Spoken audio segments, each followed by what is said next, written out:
महादेव राम राम। देखिए अच्छा गाना लगे तो आप लोग लाइक कमेंट करिए। अरे कावन कैली तोहर कसूर हो नजरे या से दूर कैला शिव जी। बहुत जतन से गंगा जलवाली आईली, बहुत जतन से गंगा जलवाली आईली। ओहो जल मछरी का झूठो नजरिया से दूर कैला शिव जी। कवन हम कैली कसूर हो नजरिया से दूर कैला शिव जी।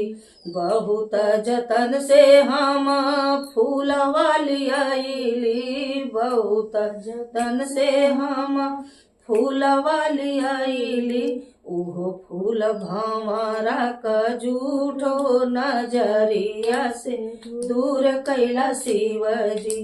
कवन हम कैली कसूर हो नजरिया से दूर कैला शिव जी।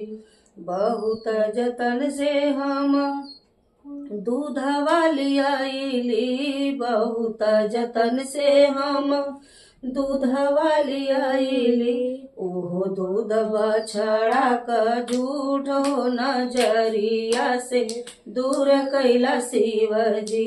कवन हम कैली कसूर हो नजरिया से दूर कैला शिव जी।